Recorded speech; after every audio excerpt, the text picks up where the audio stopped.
So this is going to be an amendment to the third tips and tricks videos I did for the Kythera. And I'll also throw in some information about indoor play and my particular setup in case anybody's running something similar that is good to know that I learned yesterday while I was playing. I'm going to do a plug here real quick.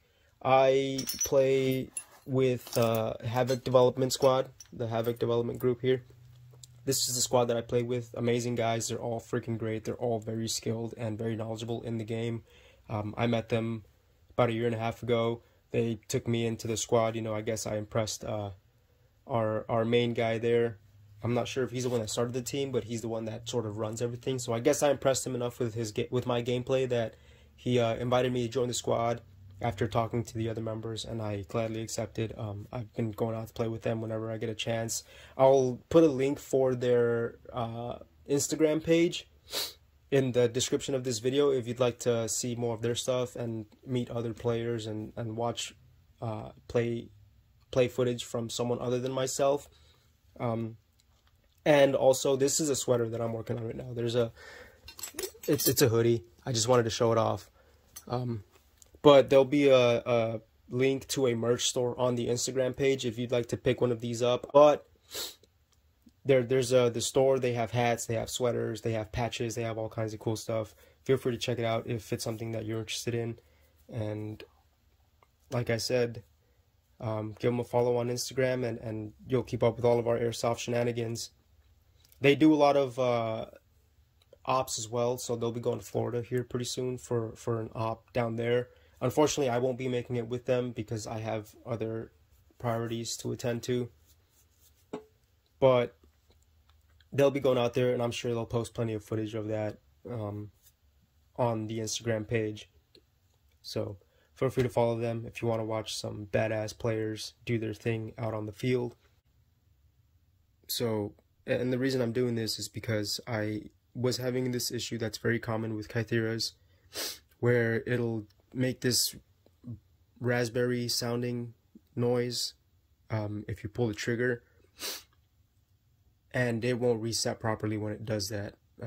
It seems to be a pretty common issue with Kytheras because I've been asked by multiple Redditors, and my friends that have Kytheras as well have had the issue at one point or another, and I've been able to fix it. Now, for my system specifically, I had jerry-rigged it with a zip tie in a specific spot, which did work. It was functioning after I did that, but after I put it together, I did some research out of curiosity, and I found out that it's a pretty common problem in a lot of the first wave and second wave Kytheras that were put out. So I started wondering if it might be a manufacturing defect. And out of curiosity, I decided to pick up a new set of sear end disconnectors, which I've got here. So these super polished ones right here, these are my original ones that came in my Kythera, and these opaque ones here are the ones that I have installed now, which are the new ones that I bought. Because I found out what the error was. The issue was that the disconnector wasn't making enough contact with this piece here for it to reset properly. I'm not an engineer. I am an engineering student, but I'm not an engineer yet. So I don't know all the specifics of how this functions, but I know that's what the issue was, right? The disconnector wasn't engaging properly with this piston thing here, and it was causing the issue where it wouldn't hook onto it to release it onto the sear. Instead, it would just release it immediately, and that's what was causing the issue. Right, so the way I jerry-rigged it, it was working. I put it back in my gun. Again, it was working, but I personally feel like it was adding unnecessary stress to the system. So, like I said, I picked up a new set after the research that I did and what I learned, and I'm going to show you something here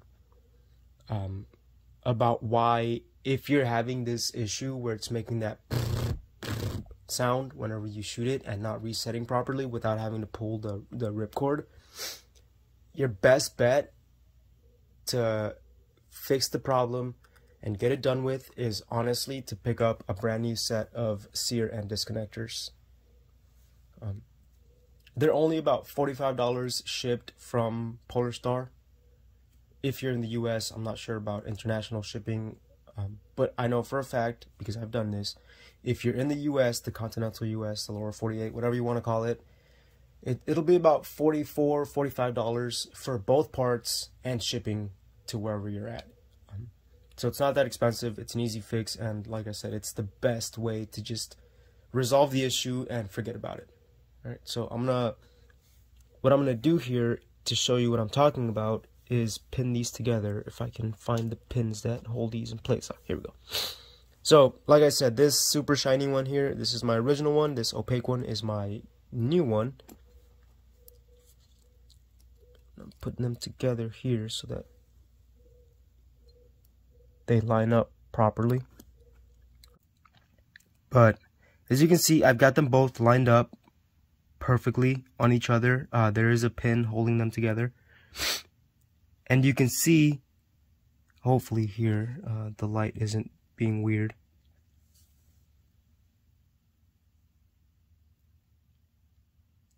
But you can see that the new one is noticeably larger, not significant enough that it will affect the performance of the gun, but noticeably larger. The one in the back, which is the new one, is noticeably larger than the sear here on my original one, right? So I'm assuming that size increase was enough to get it to engage properly, and this is the sear, not the disconnector. Even though the disconnector was what was causing the issue, I replaced both because I didn't know if that was necessary. You can take your chances and just do the disconnector itself and go about it that way. But I personally went with both just to make sure that I had a functioning system. And I'm glad I did because, like I said, you can see here that the sear here, the new one, is, like I said, noticeably larger than the original one.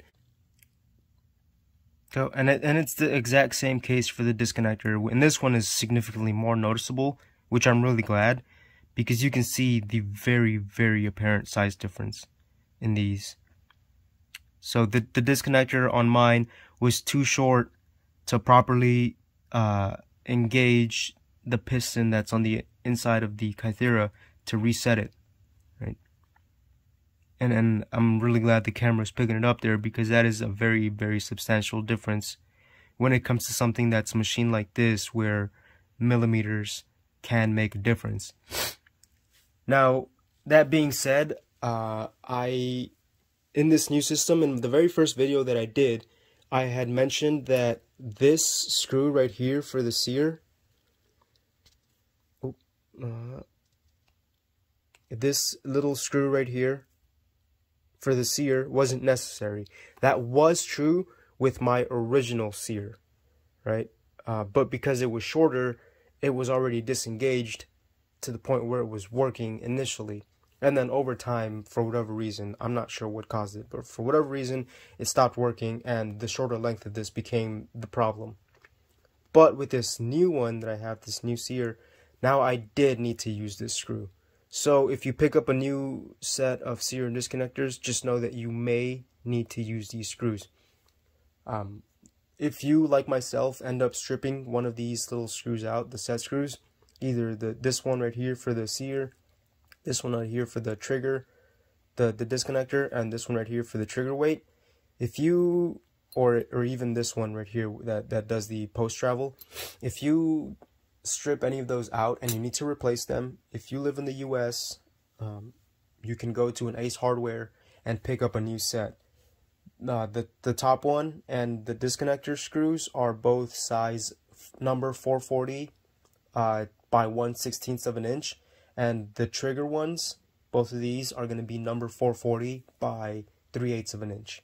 So they're not that expensive. I think they're like 50 cents per screw or something like that at your local Ace Hardware, if there is one. But those are the sizes that you need to replace these with. If you if you strip the screws and you have no way of getting them out, use a drill bit size 3/64 of an inch, and you'll be able to drill it out without damaging your threads. and you can replace the screw just like that. That's what I did. I've actually had to drill out like 3 or 4 screws just because I kept messing it up, because the Loctite would set too quickly, and then as I was doing the fine-tuning adjustments, it would set, and then it would make it so that I would have to torque the screws more than I wanted to, and it was just a whole issue.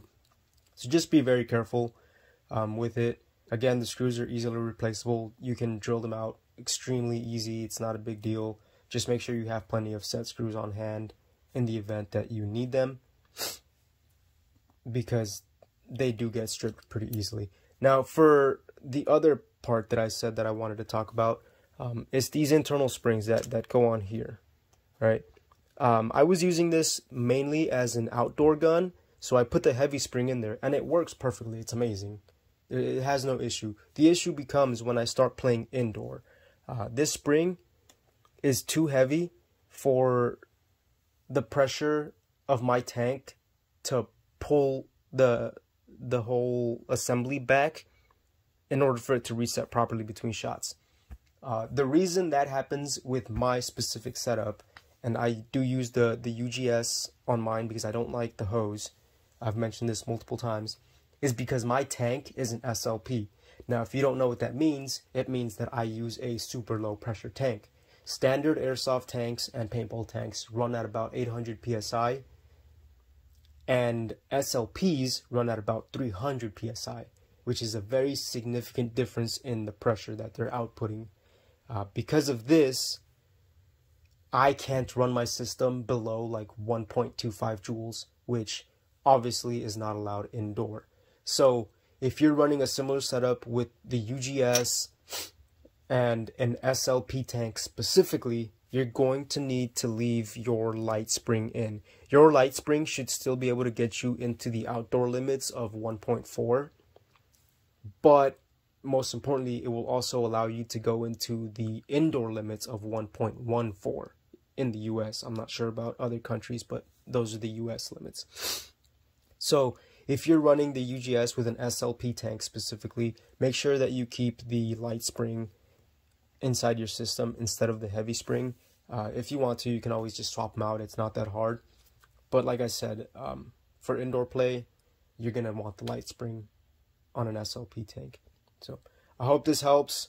I hope that the comparison on these was good enough that you could see the very noticeable difference, and why, if you're having that issue, your best bet is to just go ahead and pick up a new sear and disconnector. Call it a day. It'll resolve all your problems, and you shouldn't have anything to worry about afterwards. I didn't polish these. I had polished my original ones. I didn't polish these mostly out of laziness, but it still works just fine. So polishing is entirely up to you. Do what you want, and it'll still work. One more thing that a lot of people have been messaging me about concerning their Kytheras having other issues is the trigger. They keep telling me that for some reason they don't understand why their trigger will not reset. So they'll pull the trigger, and instead of resetting properly, they'll either have to push the trigger forward manually, or they'll have to pull the rib cable. If you're having this issue, it's a very, very simple solution. All you have to do is put extra washers under your trigger spring right here. I have 6 in mine. All right, that's how much tension you need in the spring. I use 6 washers in my system to get my trigger to reset properly. If you don't want to use the washers, you could also use the set screw that comes in from the bottom and go about it that way. As long as you're compressing the spring to put more tension on it, that's all you need to do. Either put the washers or use the screw, put more tension on the spring, and your problem will be solved. So, and I hope you have a good day, and I hope this helped anybody who's been having this issue with their Kythera.